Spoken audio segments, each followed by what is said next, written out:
Y por eso nos vamos a acercar al trabajo de Sergio Díaz, que es un fotógrafo afincado aquí en las islas. Este profesional de la fotografía ha sido nominado a un Sony World Photographic Award. Díaz impartió la semana pasada una conferencia inaugural en Santa Cruz de Tenerife que levantó una gran expectación. Hoy hablaremos con él de su trabajo y de su experiencia en el sudeste asiático.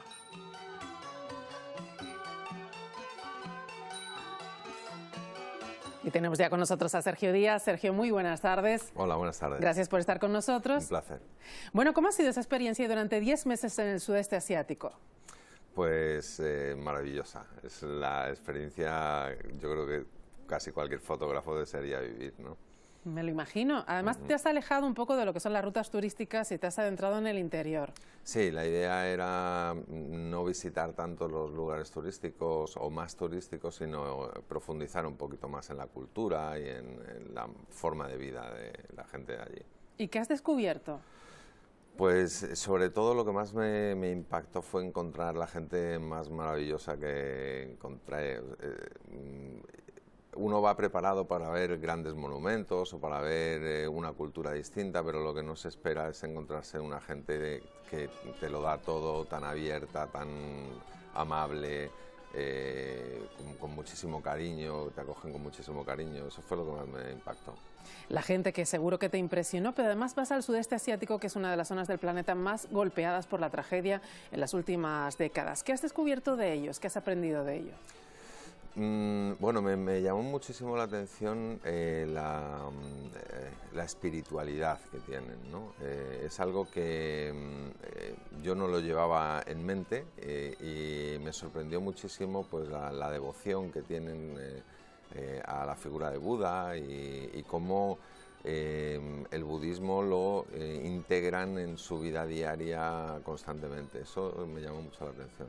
De hecho, has hecho imágenes en las que se ve bastante de esa espiritualidad. Sí, porque era algo que me chocaba mucho, muy diferente a lo que vemos aquí o lo que vivimos aquí, y entonces intentaba capturar imágenes relativas o relacionadas con eso. Sí. Vamos un poco por países. Tailandia, por ejemplo, lo vas a visitar ahora justamente en un momento de inestabilidad política que ha vivido el país. ¿No te has encontrado nada así que te haya llamado la atención de cómo conviven un poco políticamente ese país partido en dos?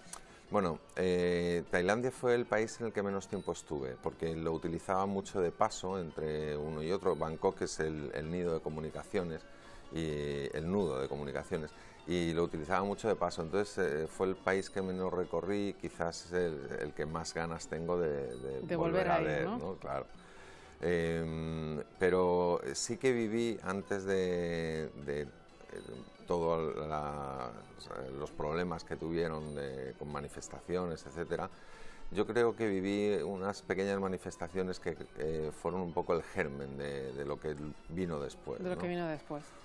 Myanmar, por ejemplo, que es la antigua Birmania, un país azotado quizás por la dureza de su régimen. ¿Qué encontraste allí? Pues a mí me sorprendió, quizás porque es lo que nos dejan ver, ¿no? Pero me sorprendió que yo esperaba que fuera bastante más duro y me sorprendió que había una apertura bastante grande. Yo veía incluso a chavales con camisetas de la líder de la oposición. Bueno, que sí, que estamos viendo, acabamos de ver en imágenes a Aung San Suu Kyi, que es la líder opositora de Myanmar. Correcto. Y sí que se nota esa presencia un poco en la población. Se nota, e incluso pues tuve la suerte de tener contacto con la gente de su partido y estuve durante varios días con ellos en Bagan y bueno, tienen muchísimas ganas, ahora son las elecciones en noviembre, y tienen muchísimas ganas de que se instaure la democracia y que pueda recuperar todos esos años que han tenido de opresión, ¿no? Además ha estado Obama en toda la zona y eso ha significado un poco un revulsivo para todos estos países. Exacto. ¿También has estado en Vietnam? Sí, en Vietnam estuve cerca de 3 meses, más de 3 meses. Sí. ¿Y qué te pareció? Vietnam me gustó mucho, la verdad es que todos los países me gustaron mucho, pero Vietnam me gustó mucho, además también tuve la suerte de que fue una temporada de mi viaje en la que vinieron amigos míos españoles que recorrieron conmigo Vietnam y entonces fue verlo de otra manera, ¿no? Pero me impactó mucho Sapa, por ejemplo, estuve muchos días en Sapa, la amabilidad de su gente, la etnia Hmong, bueno, me gustó mucho, la verdad. Es un país muy poblado, ¿no? Muy poblado, creo que es el cuarto o el quinto país más poblado del mundo, casi 100 millones de habitantes. Para el terreno que tiene es muy poblado.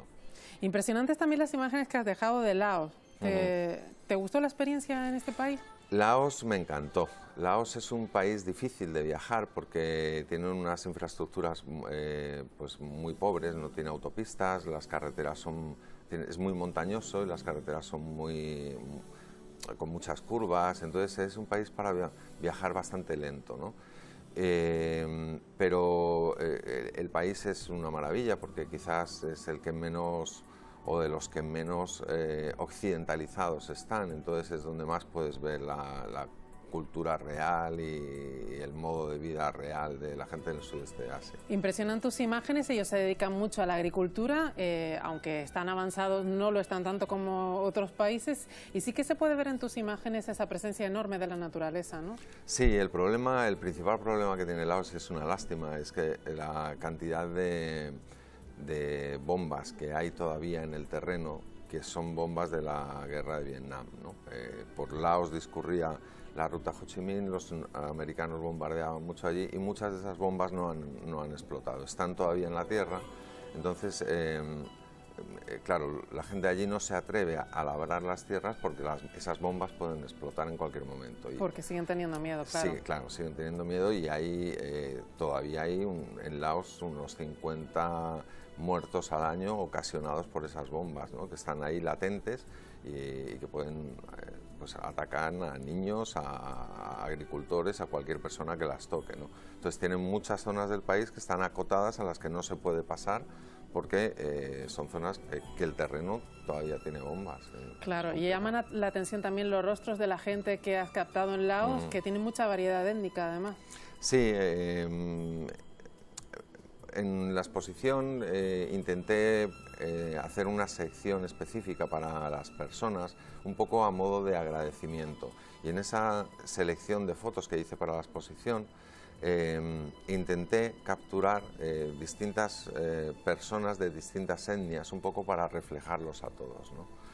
Y sí, hay mucha variedad étnica en todos los países, hay muchas etnias de distintas procedencias y que están conviviendo allí en terrenos pequeños, ¿no? Bueno, tú eres un fotógrafo muy prolífico y además de haber visitado el sudeste asiático, has ido a otros países. Además trabajas para Google Maps, ¿no? O al menos eres colaborador. Sí, soy fotógrafo certificado de Google. ¿Y en qué consiste un poco tu trabajo? Porque a nosotros nos llama mucho la atención porque, claro, estamos muy acostumbrados a consultar. Claro, bueno, todo el mundo conoce Google Street View, que es cuando ponemos el muñequito y podemos ir caminando por la ciudad, ¿no? Bueno, pues Google lo que quiere hacer con el programa Google Business View es integrar el interior de los negocios dentro del propio Google Street View, de tal manera que cuando tú vas circulando o caminando por la ciudad, por las calles de la ciudad y ves un negocio, puedes pulsar en la fachada de ese negocio, entrar y seguir circulando entre los paravanes, las estanterías, etc. Muy curioso. Esas fotografías de los interiores son las que hacemos los fotógrafos certificados. Pues Sergio, no nos queda tiempo para más, pero nos ha encantado conocer tu trabajo, tu experiencia en el sudeste asiático. Muchísima suerte en todo lo que emprendas. Muchísimas gracias. Y volveremos a recibirte aquí en Canarias hoy. Muchísimas gracias. Gracias por estar con nosotros. Gracias.